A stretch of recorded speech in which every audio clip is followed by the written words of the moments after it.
Bienvenue à la deuxième partie du Café Presse Politique avec Hassan Wali qui vient de nous rejoindre. Et on va parler dans la continuité de la première partie. Mais avant ça, un mot sur un prix très important. Hassan, parlez-nous du prix Ali Bey Boudouha. Oui, le prix du meilleur article d'investigation Ali Bey Boudouha, c'est un prix que nous décernons, que Maghreb Émergent décerne une année sur deux au meilleur article d'investigation parce que nous estimons que il est absolument essentiel de maintenir cette pratique journalistique qui a beaucoup reculé. Cette année, elle a quasiment failli disparaître des rédactions. Prendre le temps de faire une enquête sur les thèmes qui aident le citoyen à arbitrer. Exemple, on parlait du Hirak et des émeutes. Le 12 avril dernier, s'est effondré Ramzi Yetou ici, et il est mort le 19 dans un hôpital à Blida. Qui a tué Ramzi Yetou? C'est une question qui reste en suspens. C'est de l'investigation de presse qui permet de le faire, et il peut y avoir plein de sujets de ce type. Cette semaine, il y a les deux premiers ministres et tous les oligarques qui ont assemblé des automobiles qui vont passer au tribunal d'Alger dans les prochains jours, qui a inspiré cette combine qui est devenue un aspirateur à devises, pour utiliser l'expression de Farhat El Ali. C'est une enquête d'investigation qui peut permettre de savoir, et ainsi de suite. Ça peut être un petit fait de société comme un grand thème qui touche à la vie de la République, et ça, c'est un exercice qui est particulier. Enquêter, quand on est journaliste, c'est un exercice particulier qui nécessite des moyens, qui nécessite que les rédactions, les éditeurs consacrent ces moyens. Et nous voulons perpétuer cette tradition en récompensant chaque année celui qui a fait le plus bel article, le plus bel effort d'investigation. Et nous lançons donc à ce titre-là une levée de fonds sur la plateforme de participation, de financement participatif KissKissBankBank, le prix Ali Bey Boudouha. Vous pouvez envoyer vos contributions à cette dotation, à ce prix, à partir d'aujourd'hui sur cette plateforme. Et il ne faut pas oublier que c'est un hommage aussi rendu à l'éminent journaliste Ali Bey Boudouha qui nous a quittés donc il y a quelques années. Hommage aux journalistes. Et donc ça sera pour quand? Ça sera pour le mois de décembre La remise du prix, ce sera le 22 décembre. Le 22 décembre à Alger. Alors, dans la continuité de ce qu'on avait parlé sur Ali Benflis, Hassan Wali, on parlait évidemment de cette campagne empêchée aujourd'hui de Ali Benflis dans la wilaya de Buira, où il y a eu des affrontements assez violents. Il y a eu plusieurs blessés qui ont été transportés à l'hôpital. Cela nous pousse à parler d'un autre candidat qui n'est pas aussi bien apprécié que lui, c'est Abdelmajid Tebboune. Beaucoup d'affaires sortent, notamment l'homme d'affaires, Omar Alilet. Il a du mal à faire campagne lui aussi. On le présente comme celui qui éventuellement peut gagner cette élection présidentielle, mais d'autres disent qu'il est mort. Alors, est-ce que Tebboune est mort aujourd'hui? En tout cas, c'est le candidat le moins visible, alors qu'il était donné par certains analystes, par certains observateurs, qu'il était le candidat élu.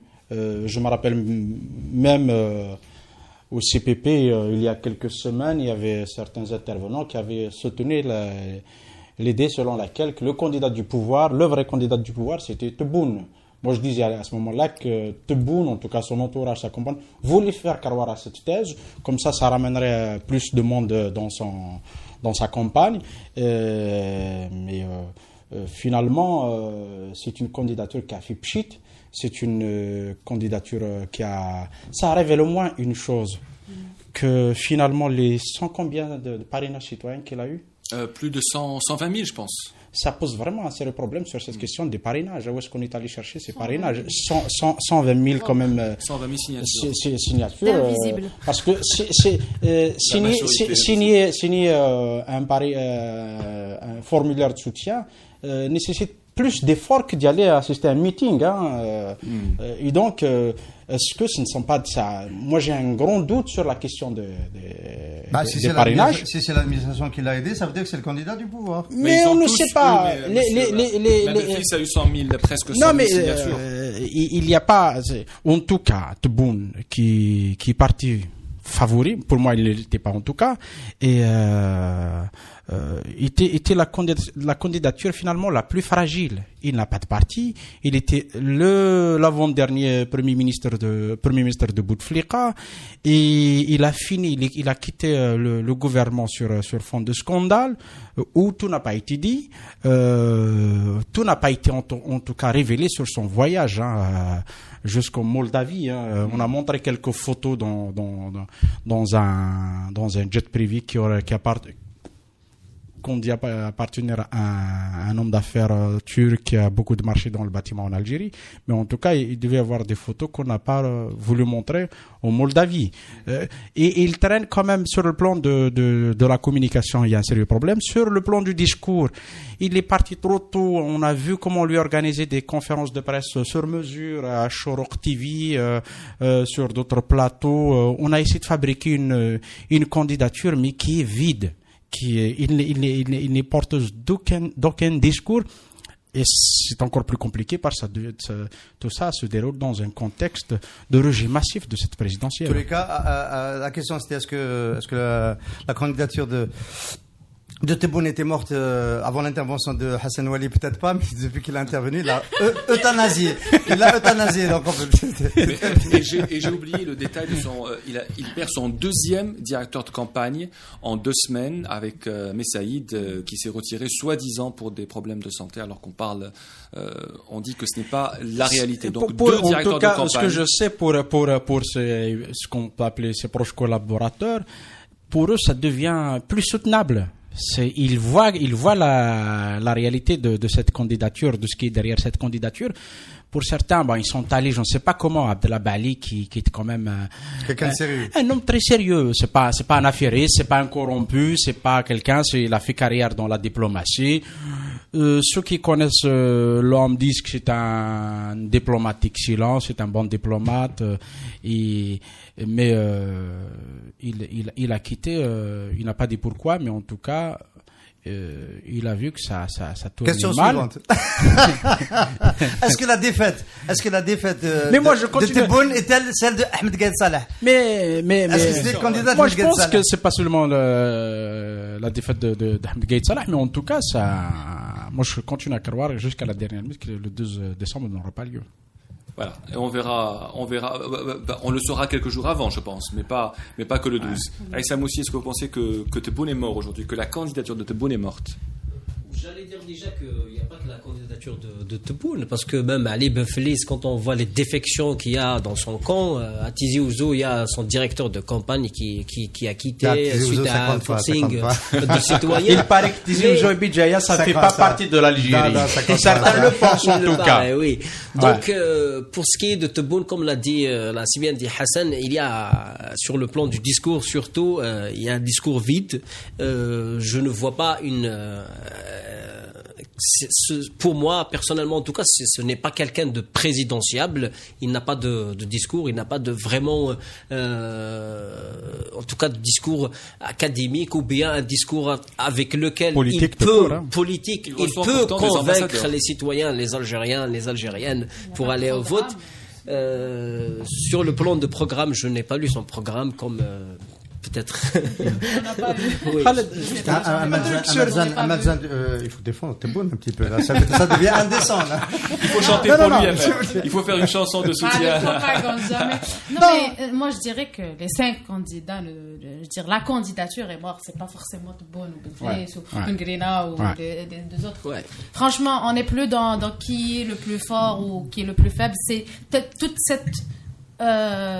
cette candidature, toute cette campagne électorale qui est remise en question et c'est flagrant. Je veux dire, là, oui, on peut faire des analyses comme ça et dire qui est le plus proche d'être le candidat du système, mais quand vous voyez que toute la candidature est remise en question, moi je dis que voilà, c'est juste des spéculations qu'on peut faire et que le 12, il y aura ou il n'y aura pas le vote. C'est là où on pourra savoir. Les 5 sont les candidats du système.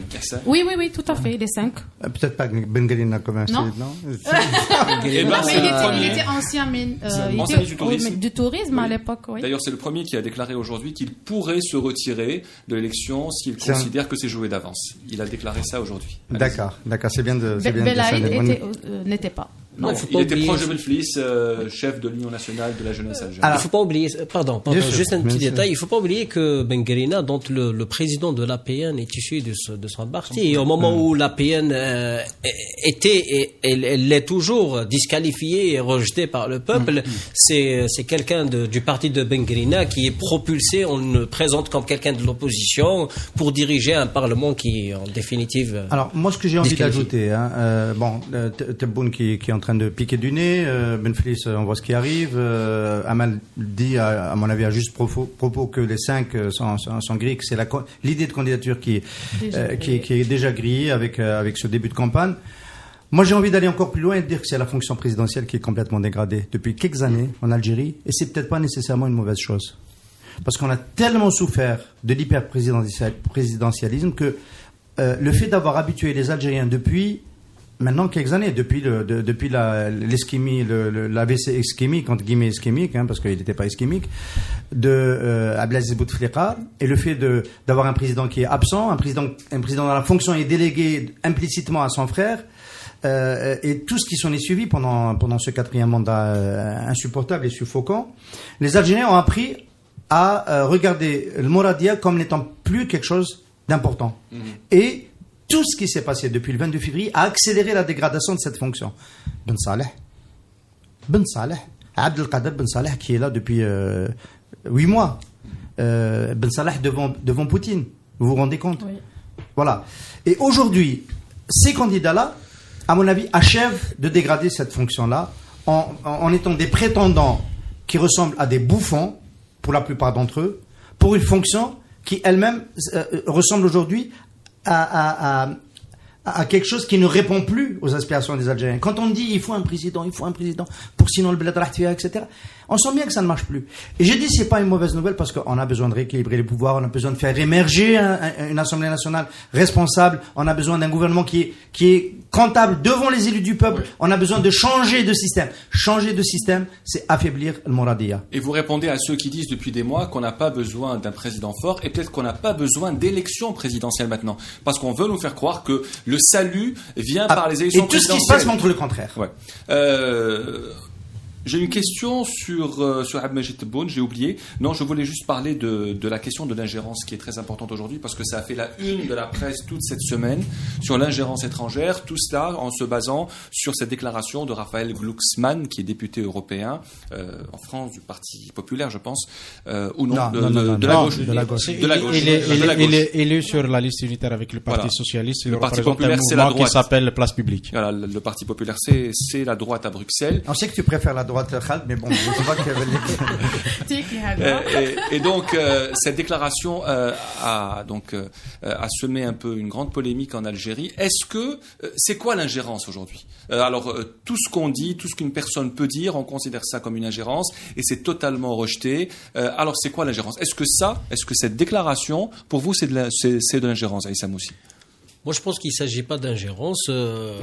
Comme tout pays qui se respecte, ou bien l'Union européenne, c'est-à-dire les pays, parfois, ont le droit de s'exprimer sur une situation qui se passe ailleurs. Ça s'appelle un soutien, je vais dire, un soutien pour le peuple. Une ingérence, c'est quand un chef d'État qui est rejeté par son peuple va en face d'un président, pour citer Vladimir Poutine, et lui dit « Je suis venu, monsieur le président, pour vous rassurer ». Ça s'appelle de l'ingérence, ça s'appelle de l'insulte à l'intelligence des Algériens. Pourquoi Abdelkader Ben Salah veut rassurer Vladimir Poutine? C'est ça, à mon avis, l'ingérence. Et je vous rassure que la situation est sous contrôle et qu'il n'y a que des éléments qui sortent. Et sous contrôle, c'est ça, à mon avis. Mais on a l'impression que les Algériens ou que le système acceptent plus l'ingérence russe qu'occidentale. Est-ce que c'est le cas? Juste quand même un mot, on va essayer de faire un peu de pédagogie. Il ne faut pas revenir à la première partie. Hein. Non. On sait un peu, ça fait un peu les chaugrades de cette presse qui veut agiter des dangers partout, l'ingérence, il faut voter, il nous faut un président. Et d'ailleurs, dans leur meeting, les candidats ne parlent pas de leur programme, mais de la nécessité d'y aller voter. Il faut rappeler sur la question qui est apparemment dont est à l'origine le député Raphaël Glucksmann, que les Français ne connaissent pas beaucoup. En dehors de Paris, il n'y a pas beaucoup de Français qui connaissent. Sur cette liste, d'ailleurs, voilà, c'est le fils. Attends, je rappelle, c'est le fils du philosophe français Glucksmann, André Glucksmann, qui a, il faut le rappeler parce que certains l'oublient, qui a aux côtés de Bernard-Henri Lévy soutenu l'armée algérienne durant les années 90 face à l'islamisme, face au terrorisme. Bernard-Henri Lévy était reçu à Alger comme comme un homme important. On lui a déroulé le tapis rouge. Au retour à Paris, il a fait une double page dans Le Monde pour dire qu'en Algérie, l'armée défend la République face aux périls islamistes. Le massacre sont commis par les islamistes. À ce moment-là, ça a fait plaisir aux militaires algériens, aux généraux, pas seulement à l'armée, à tout l'État algérien à ce moment-là, au gouvernement, à la présidence, bref, à tous ceux qui, en tout cas, étaient sur cette voie. Glucksmann, le père de Raphaël Glucksmann et son ami BHL font partie de ceux qui ont retourné l'opinion publique française sur la question du terrorisme en Algérie, sur la question notamment... Oui, mais les gens ne connaissent pas cette histoire. Non, c'est pour ça que c'est important de rappeler, parce que les gens, quand on voit BHL partout, attention, BHL était un ami de l'Algérie, du gouvernement algérien, des autorités officielles. C'est toujours utile de le rappeler. Sur l'affaire du débat que veut convoquer Raphaël Glucksmann au Parlement européen, il faut rappeler quand même aussi que l'Algérie est signataire d'un accord d'association avec l'Union européenne, en vigueur depuis 2005. Qu'est-ce qu'il dit dans cet accord? Il y a l'essentiel de l'accord est économique, mais dans son article 2, il conditionne les accords à la question du respect des droits de l'homme. C'est-à-dire l'Algérie donne de fait un droit de regard à l'Union européenne sur ce qui se passe dans son pays en matière des droits de l'homme. Troisième chose, si nous sommes vraiment une Quwa Iqlimia, qu'est-ce que peut faire un député mais qu'on ne connaît pas dans le Var, qu'on ne connaît pas dans, je ne sais pas, n'importe quelle région de France. Faire une résolution du Parlement européen. Mais la résolution, encore une fois, c'est un débat général. À mon avis, n'aura pas lieu parce que ça ne les intéresse pas. L'Union européenne a d'autres soucis, a d'autres problèmes encore plus graves que le problème algérien. Mais c'est insignifiant. Encore une fois, même si à la fin il y aurait une résolution, elle n'engage en aucun cas les gouvernements, parce que les gens confondent entre Commission européenne, Conseil de l'Europe. Et voilà, un débat général, on s'en fout si nous sommes sûrs de nous-mêmes, si nous nous considérons comme un État indépendant, comme un peuple souverain.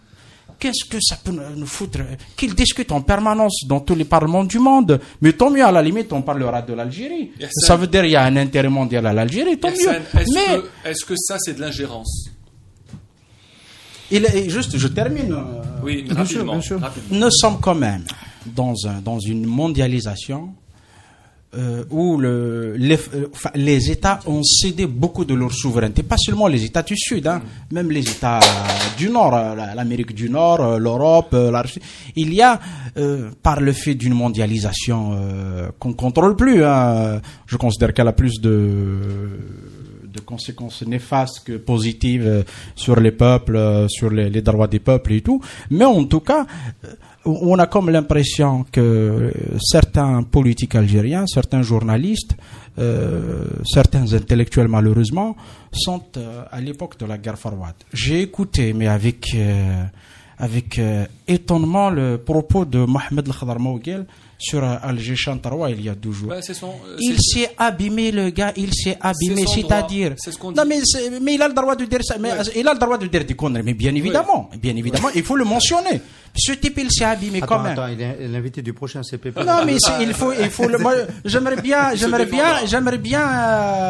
être là quand il sera invité. Ce type quand même, qui est un militant du PRS, du parti de Boudia, pendant la clandestinité, qui était alors à ce moment-là, lui était un agent de l'impérialisme, parce que toute opposition au FLN de l'époque était des agents de l'impérialisme. Et le PRS était installé ailleurs. Et voilà. Et le drame, c'est qu'il réduit quand même, ce qui est affligeant pour un intellectuel, un universitaire. Et moi, je comprends la colère du peuple d'en bas contre cette élite qui quand même, je sais pas ce qu'on peut l'appeler élite, mais elle est... Qui a pris ton quota, la première partie. Oui, mais c'est ça.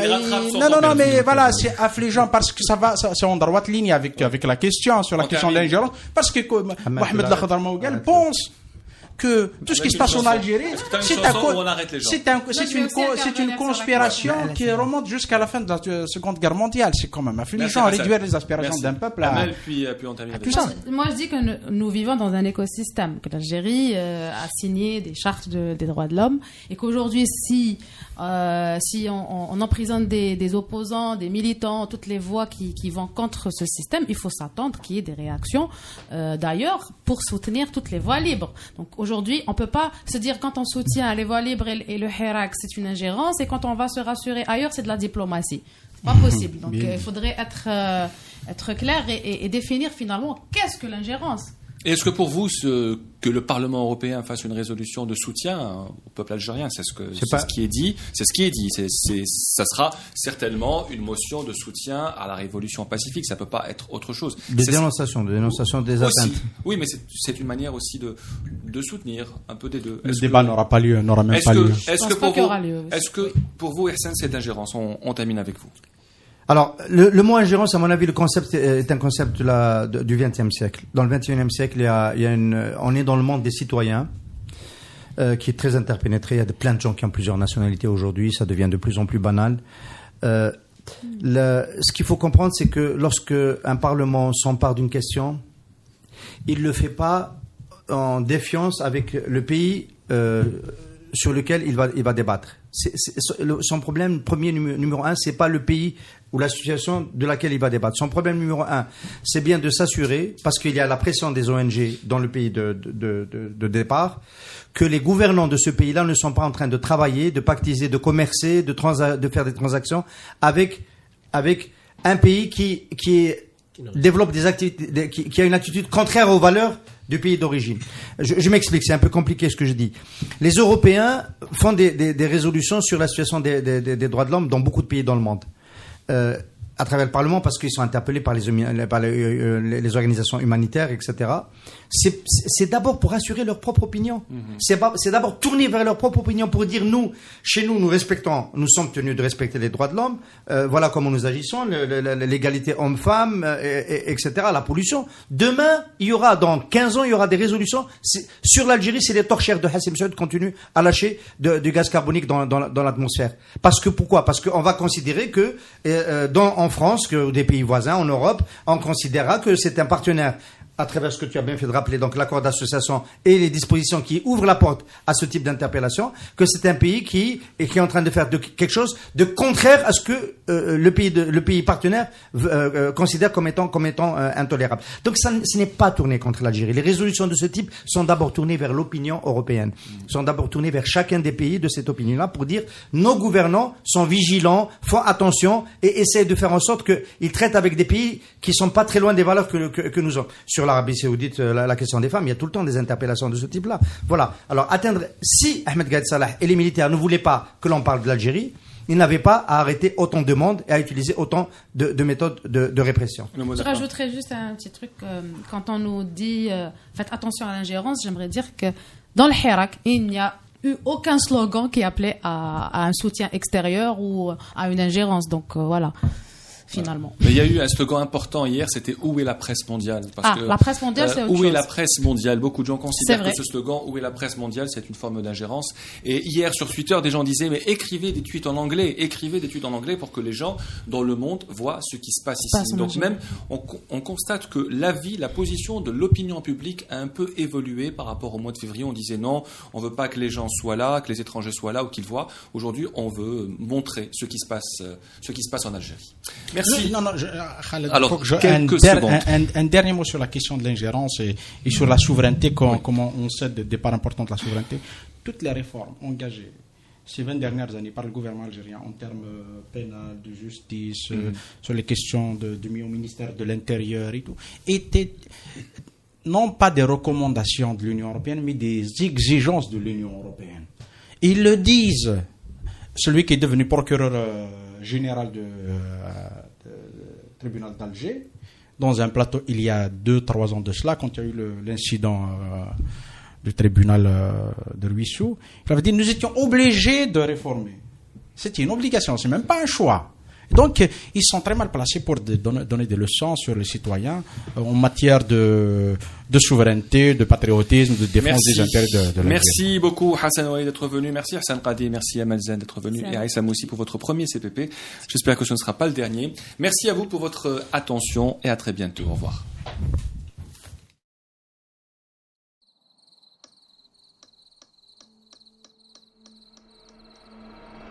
Les nuits vous paraissent longues, vous ressentez de la frustration, du stress, du mal à dormir, vous êtes à bout. Détendez-vous.